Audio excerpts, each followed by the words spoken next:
I'm Olivia. I am an editor for the Press Corps newsroom, so I'm one of the 6 TEDs, and I use she, her pronouns. I'm Ashraf, he, him pronouns. I'm the youth arts manager for the Office of Arts and Culture for the city of Seattle. And I'm in charge of the team that does a lot of work around arts education, access, and equity. I actually was part of the first teen arts criticism workshops that they did back in 2007, dude. Wow, That was hella long ago. Yeah.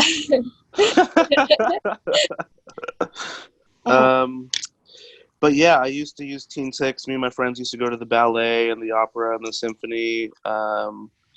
And it was dope. And then I ended up working for TeenTix for a little while. And yeah, I used TeenTix when I was a teenager. I learned about it through the public library. It was like a sign on the wall. Mm-hmm. And then I'm cutting this out, by the way, the Renaissance. I'm cutting out the lady and then the person doing the blowing and see if I can put it into a different picture.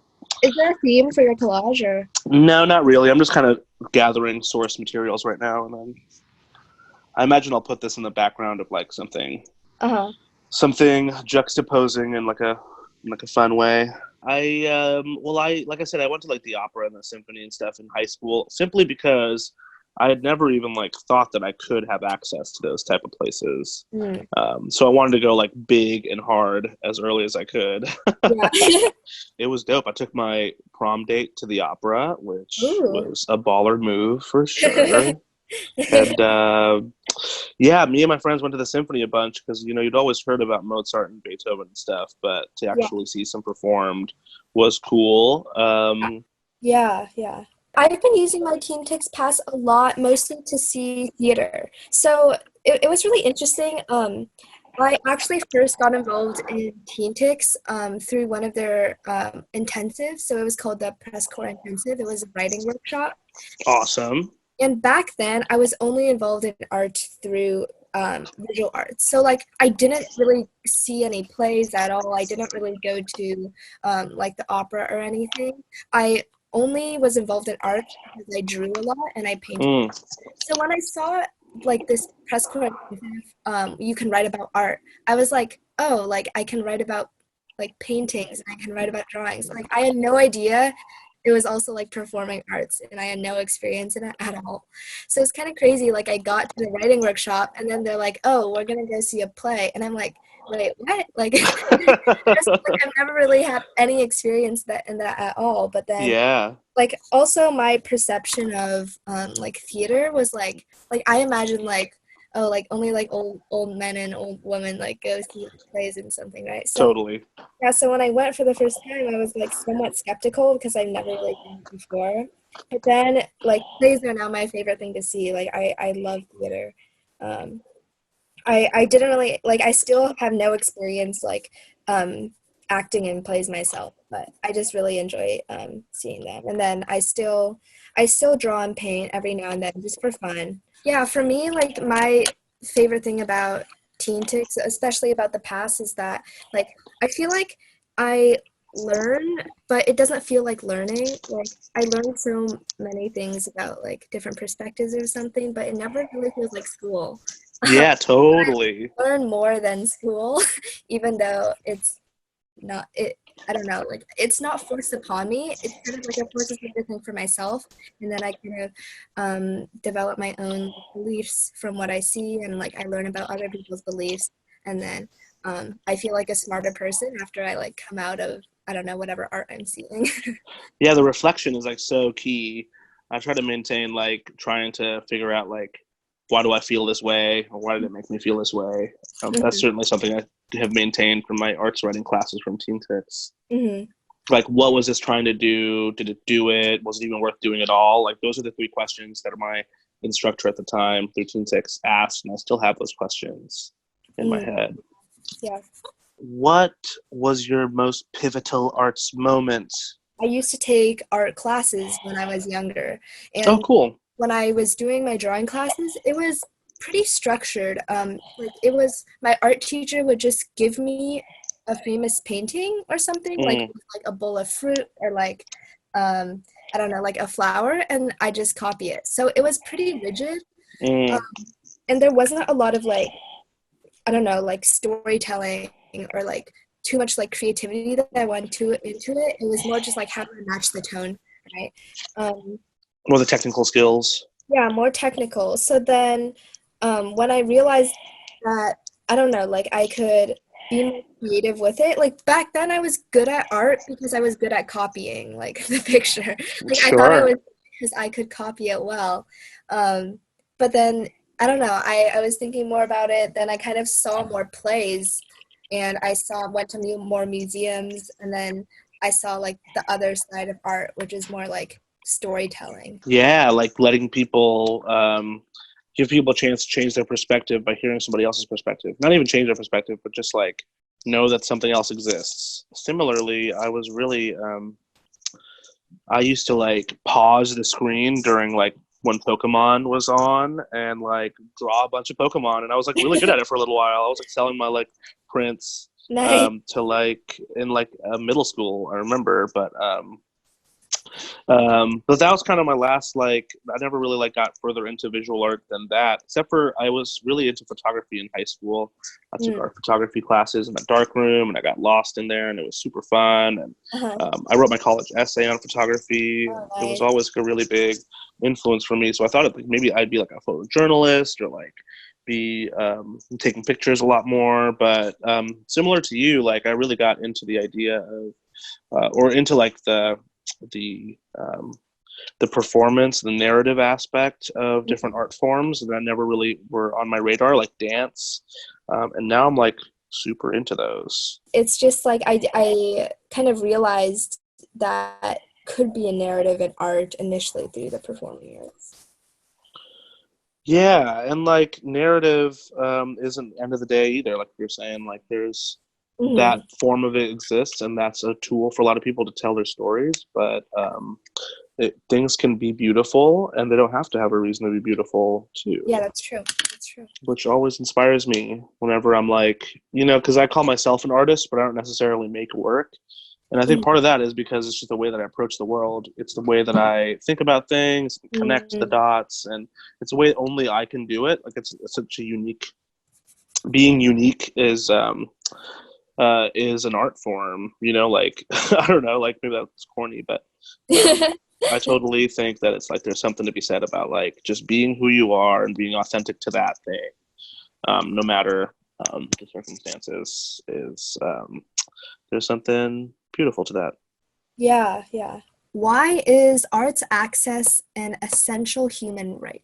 To me, arts access is super related to and is one form of social justice, like Hmm. actual access to experiences that can get you thinking outside of yourself and build empathy and build a sense of community. Shouldn't be just reserved for older people or for wealthy people or for any other type of person. We should all have access to it. And also, how do you feel about that? I totally agree with that. I also think that thinking about human rights, like education is Mm, a human right, and I think that accessing art is like a really powerful tool of education. So I don't think that I think that's like a crucial part of it. Like that's a reason why like art is a requirement in public schools. Because of that, I think it's really essential. And that's then a well put. yeah, and then one more thing is like I was thinking about art, like not necessarily art access, but art itself is about like it's one of the remaining fields that it's like pretty creative. Like it's not super restrictive. Um, so you can kind of use it as like freedom of speech or whatever. Um, so being able to access that is like listening to other people's opinions, whether it's like extreme or like radical or whatever, right? Yeah, you can navigate yourself. You have the critical thinking skills to be able to respond to the world and people in the world. Mm-hmm. I think that's super super important, and I'm glad you brought that up because like you were saying, you don't get necessarily the amount of learning you do or the type of learning you do from school that you do from TeenTix or from going to plays or performances. Like, it's a different type of learning, and that education is as valid as the broken education system we're all in. Some of the outcomes of arts education and arts access are what people in my office call 21st century skills. And that's something that Seattle Public Schools is assessing through arts education. Even if you do end up studying something more in the humanities or become a sociologist, or like going to fields that like psychology, like all of that, you will be enhancing your skills through having access to the arts early on. You know, you'll be a better critical thinker. You'll have more empathy. You'll be able to relate to people's social, emotional selves. You'll be able to see people's narratives and like relate to them more. And you'll be able to have that sort of collaboration and problem solving techniques that you can work with other people with. Yeah, the art making is good and important. It allows you to express yourself in different ways. But some folks will not connect to it, and we should be real about that. And let's talk about different ways for access to happen. The in-person arts stuff will definitely change.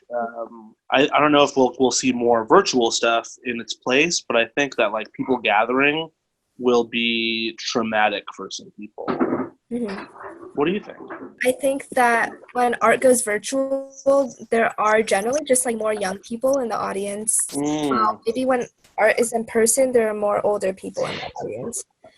So like in terms of like getting more youth involved in art, I think that's a positive thing, because people can see that art is like, art can be in many different ways. Like you can consume art virtually as well, which is maybe more accessible for teens and they're more used to it.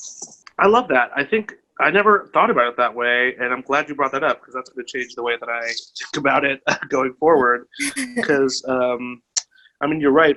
By taking away like the physical moving to a different place to see the thing and having to be home by a certain time and like getting home and for sure, all of the things that were involved around the economic impacts of the arts, both which are good for small businesses or whatever, and good for the economy in general.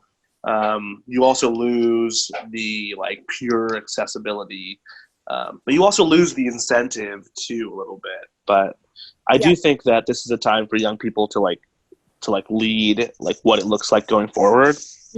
I'm interested in like what are people creating right now, specifically young people creating right now, and how does it respond to the crisis, but also how do institutions get schooled by young people, really? Like how can we use young people as like the consultants and like the curators to like school older folks and institutions on like how to do it right, you know, because to your point, young people are like much more comfortable in that space. They're digital natives for the most part. Like they know how and what's the best mechanism is to use to have some sort of result, and they can be the ones like telling folks to like go a certain direction. Why is it important for young people to engage in art in general and specifically right now?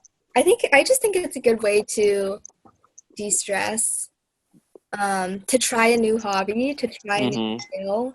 I think quarantine gives us, I mean, because we can't go out much, we have to be creative with what we do at home, and like art is like a means of creativity. So I think that fits perfectly. So how far did you get in your drawing or your coloring?